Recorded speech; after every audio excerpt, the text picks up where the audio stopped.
Israel versus Iran, खून का बदला खून।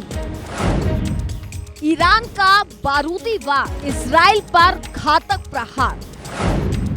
आसमान से बरसी मौत, ईरान का वार ताबड़तोड़। विश्व युद्ध की आहट, दुनिया में दहशत। रूस और यूक्रेन के बाद अब इजराइल ईरान युद्ध लड़ रहे हैं। मिडिल ईस्ट में एक बार फिर आसमान से मिसाइलों की बरसात होने लगी है। इजराइल और ईरान के बीच तनाव अब जंग में बदल चुका है। दोनों तरफ से मानो आसमान से मौत बरस रही हो। ना ही इजराइल पीछे हटने को तैयार है और ना ही ईरान रुकने का नाम ले रहा है।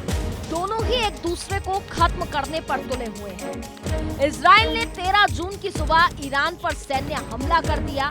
इजराइल ने ईरान के सैन्य ठिकानों और न्यूक्लियर ठिकानों को ध्वस्त कर दिया। इजराइल ने 200 फाइटर जेट से 300 हवाई हमले किए। इसके बाद ईरान में खलबली मच गई। तेहरान धुआं-धुआं हो गया। ईरान के 100 से अधिक लोग हमले में मारे गए हैं। ईरान ने अपना एयर स्पेस बंद कर दिया है। ईरान सरकार ने देश भर में इमरजेंसी लागू कर दी है। इसके बाद ईरान ने भी पलटवार किया है। ईरान ने 13 जून की रात को 100 बैलिस्टिक मिसाइलें दागी, जिससे तेल अवीव में हाहाकार मच गया है। जिसका वार ईरान का बारूदी वॉर अभी तक नहीं थमा। ईरान अब भी इजराइल के लिए काल बना हुआ है। ईरान के तेल अवीव पर हमले के बाद इजरायली वायुसेना ने तेहरान में जमकर तबाही मचाई। आईडीएफ के मुताबिक दर्जनों इजरायली वायुसेना के विमानों ने रात भर तेहरान में हवाई हमले किए। इनमें ईरान के एयर डिफेंस सिस्टम को निशाना बनाया गया। इजरायली एयरफोर्स प्रमुख तोमर बार के मुताबिक युद्ध की शुरुआत के बाद पहली बार वायुसेना के विमान ईरान की सीमा में 1500 किलोमीटर अंदर तक गए और सटीक हमले किए। जिसके बाद इजराइल ने देश के नागरिकों को तुरंत बंकरों में जाने के निर्देश दिए। ईरान की तरफ से हमले को देखते हुए पूरे इजराइल में रेड अलर्ट जारी कर दिया गया है। जब ईरान नेतन्याहू की धरती पर मौत बरसा रहे थे, तो अटैक के बाद बेंजामिन नेतन्याहू ने ईरानी जनता को संबोधित कर अपनी मंशा साफ कर दी। बेंजामिन नेतन्याहू ने कहा कि इजराइल की लड़ाई ईरानी जनता से नहीं, ईरानी शासन के खिलाफ है। हम इतिहास के सबसे बड़े सैन्य अभियानों में से एक ऑपरेशन राइजिंग लायन के बीच में हैं। लगभग 50 वर्षों से इस्लामिक शासन ने आपको दबाया, आपकी आवाज को कुचला और मेरे देश इजराइल को नष्ट करने की धमकी दी है। हमारी लड़ाई आपसे, ईरान की जनता से नहीं है, बल्कि उस शासन के साथ है जो आपको बंधक बनाए हुए हैं और अपने परमाणु महत्वाकांक्षाओं और बैलिस्टिक मिसाइल कार्यक्रमों से विश्व के लिए खतरा पैदा कर रहा है। इजराइल के ऑपरेशन राइजिंग लायन के बदले में ईरान अपने ऑपरेशन ट्रू प्रॉमिस से दुश्मन को मुंहतोड़ जवाब दे रहा है। ईरान पर इजराइल का हमला रुकने का नाम नहीं ले रहा है। तेहरान पर एक बार फिर बमबारी करते हुए इजरायली सेना ने ताबड़तोड़ हमले किए।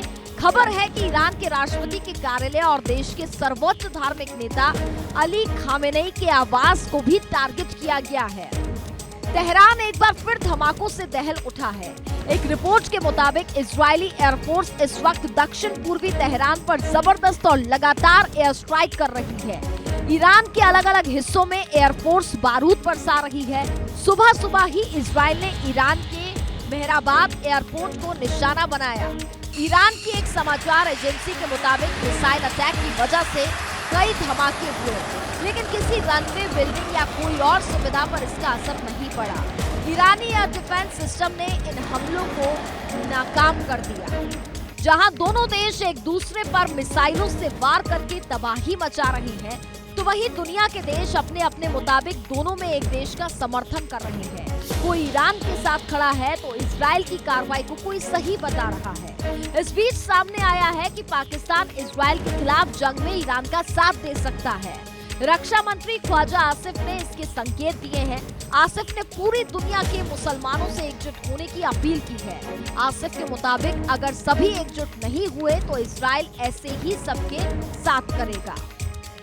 पाकिस्तानी पत्रकारों से बात करते हुए रक्षा मंत्री आसिफ ने कहा कि ईरान पर जिस तरीके से हमला किया गया है वो गलत है।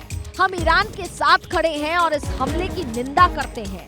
गाजा में नरसंहार ने सभी मुस्लिम देशों के बीच एकता की मांग की है। अगर सभी देश एकजुट नहीं होते तो आगे कुछ नहीं हो पाएगा। अब समय आ गया है कि हम एक साथ दुश्मन का सामना करने के लिए खड़े हों। ये आम दुश्मन इजराइल है। इजराइल को अगर अभी नहीं मारा गया तो आगे और भी मुसलमान मरेंगे।